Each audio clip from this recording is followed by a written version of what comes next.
ஆயிரக்கணக்கான வீடியோக்களோடு தமிழின் முதல் பிரத்யேக OTT PS Value இது உங்க சொத்து. உடனே டவுன்லோட் செய்யுங்கள். சார், தமிழகத்துல கடந்த 10 நாட்களா ரெண்டு இஷ்யூ பெரிய இஷ்யூ போயிட்டு இருக்கு. ஒன்னு மனுஸ்மிருதி சம்பந்தமானது, இன்னொன்னு வேல் யாத்திரை. இது ரெண்டு பத்தின உங்களுடைய கருத்து என்ன? மனுஸ்மிருதி புழக்கத்தில் இல்லாத புத்தகம், அதை பற்றிய விமர்சனம் தேவையற்றது. அது புழக்கத்திலேயே இல்லை. நீங்க ஐபிசியை பத்தி கேளுங்க, என்னுடைய கான்ஸ்டிடியூஷன் ஆஃப் இந்தியாவை பத்தி ஏதாவது சொல்லுங்க, அது மேல யாராவது கை வைக்கிறதா இருந்தா அது போராட்டம் படிக்கும். இதை பத்தி பேச வேண்டிய அவசியமே கிடையாது. அது புழக்கத்தில் இல்லாத ஒரு புத்தகம்.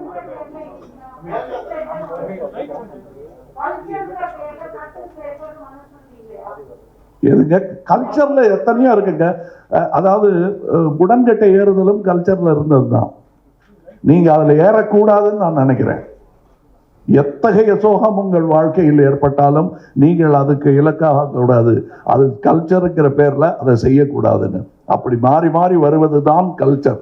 நாம் தான் அதன் காவலர்கள். அது பழையதை காத்து வைப்பது அல்ல கல்ச்சர்.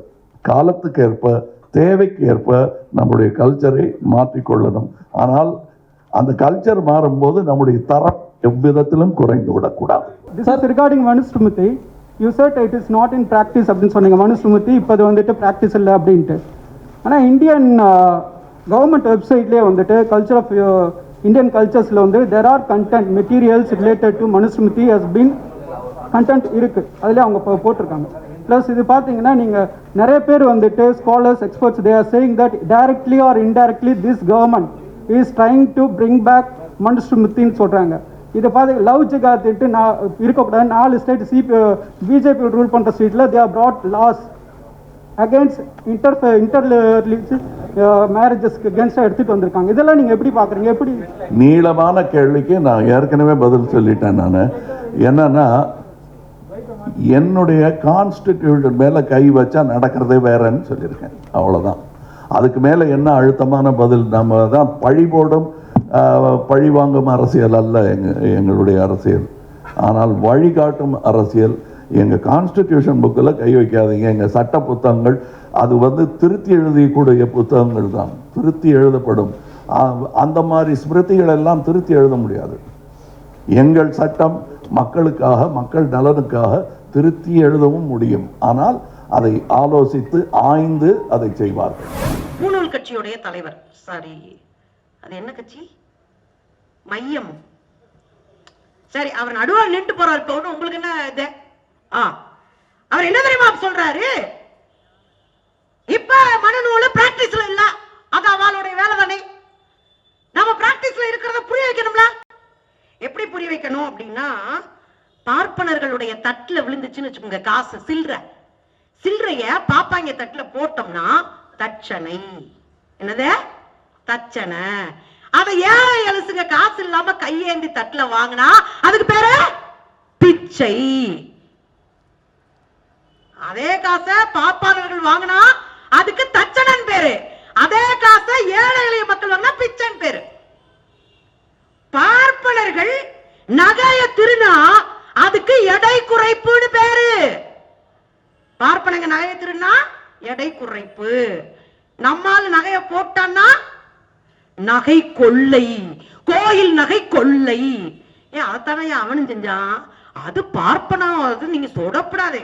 அதை இன்னொன்னு சொல்லுவான், சிலைய அவால் திருநாங்க சிலை மாயம். மாயமா போச்சான். அதனால கால் நடிச்சு நடந்தாயா போது சிலை மாயம். நம்மால எடுத்துட்டான்னு வச்சுக்க என்ன சொல்லுவாங்க? கோயிலை உடைத்து சிலை திருட்டு. இப்ப தெரியுதா மனு எப்படி தூரம் போயிருக்குன்னு? இதுக்கு நான் மனு தர்மத்துல இருக்க ஒரு சூத்திரத்தை சொல்றேன். இப்ப உங்களுக்கு புரியும். மனு தர்மம் என்ன சொல்லுது அப்படின்னா, 196 அந்த சூத்திரம் இருக்கு. புல்லு பூண்டை விட ஆடு மாடு உயர்ந்ததுயா. ரைட்டு. ஆடு மாடுகளை விட மனுஷன் வசந்தவன். ரைட் தானே? ஆடு மாடுகளுக்கு மூளை இருக்கா? ஆட்டுக்கார அண்ணாமலை பத்தி நான் பேசல, ஆடு மாடுகளை பத்தி பேசுறேன். ஆடு மாடுகளுக்கு மூளை இருக்கா? இல்லல்ல. அதை விட மனுஷன் வசந்தவன் தானே. பரவாயில்ல, சூப்பர். மனு தர்மம் சொல்லுது. அடுத்து டக்குன்னு வர்றான், அவர்களை விட வேதம் ஓதுகிற பார்ப்பனியர்கள் உயர்ந்தவர்கள். கடைசியில போட்டான் பார் பிட்டு. இப்ப தெரியுதா இடை குறைப்பாளர்கள், திலை சிலை மாயம், இதெல்லாம் காரணம் என்ன? பார்ப்பனர்கள் செய்தால் அவதாரம், நாம ஆளுக செஞ்சானா அவன் பிடிச்ச திருட்டு கொடுத்தா உள்ள இருப்பான். இதுதான் மனு அதர்மம் நேரடியாக இருக்கிறது. மிஸ்டர் கமலுக்கு புரிய வைக்க வேண்டிய தேவை இருக்கு. ஏன்னா பாவம், அவருக்கு என்ன தெரியும்? அவர் தான் சாதி சான்றிதழ் கிழிச்சு போட்டா சாதி ஒளியும் நம்பிட்டு இருக்காரு. அவரை வச்சு நம்ம என்ன பண்ண சொல்லுங்க. நடிகர் கமலஹாசன் அவர்கள் என்றோ எழுதிய மனு தர்மத்தை பற்றி இப்பொழுது ஏன் பேச வேண்டும் என்று சொல்லுகிறார்? சென்சார் போர்டுல உட்கார்ந்து பாருங்க, மனு தர்மம் எங்க இருக்குன்னு நல்லா தெரியும். உங்க சென்சார் போர்டுக்குள்ள இருக்கு. நாங்கள் எடுக்கின்ற படத்திற்கும் நீங்கள் எடுக்கின்ற படத்திற்கும் எப்படி சென்சார் போர்டு வேலை செய்கிறது என்பதை பார்த்து கொண்டுதானே இருக்கின்றோம். சென்சார் போர்டுக்கு எதிராக யார் வழக்குக்கு போகிறார், யார் நீதிமன்றத்துக்கு போகிறார், யாருடைய படம் முடங்குகிறது என்பதை பார்த்து கொண்டுதானே இருக்கின்றோம். அந்த சென்சார் போர்டில் யாருடைய வசனங்கள் வெட்டி நீக்கப்படுகின்ற என்பதை பார்த்துட்டு தான் இருக்கிறோம். மனு தர்மம் சென்சார் போர்டுல வாழுதியா? முதல் அதை போய் பார். அன்பான தோழர்களே, இந்த நிலம் நம்முடையது, இந்த பண்பாடு நம்முடையது, இந்த மொழி நம்முடையது, இதனுடைய உரிமைகள் நாம் ஆண்டாண்டு காலமாக உழைத்து உருவாக்கிய இந்த உடைமைகள் நமக்கானது. அதை நாம் சொந்தம் கொண்டாட வேண்டும். அதுல எந்த சமரசத்தையும் நாம் வைத்துக் கொள்ளக்கூடாது. எல்லாரும் சொல்றாங்க அடுத்து வைக்கிற நடுநிலையாளர்கள் அப்படின்னு கமலஹாசன் அவர்களை போன்ற பல பேர் எடுத்து வைக்கிறது என்ன? மனு இன்னைக்கு எங்க இருக்கு? அது எப்பயோ எழுதுனாங்க, எப்பயோ கடந்து போச்சு. இன்னைக்கு நம்மள ஜனநாயகத்துக்கு வந்துட்டோம், மக்களாட்சிக்கு வந்துட்டோம், அப்படி எல்லாம் எதுவுமே இல்லையே. அப்படி பேசுகிறவர்கள் எல்லாம் வரிசை கட்டி வாங்க, வரிசை கட்டி நில்லுங்கள். நான் அழைத்து செல்லுகிறேன். சிங்கம்புணரி அப்படின்னு ஒரு ஊர் இருக்கு காரைக்குடி பக்கத்துல. அந்த பெல்ட்டை சுத்தி இருக்க 50க்கும் மேற்பட்ட கிராமங்களுக்கு நேரடியாக நான் சென்றிருக்கிறேன். கடந்த ஆண்டு நேரடியான ஆய்வுக்கு போனேன். எதற்காக தெரியுமா?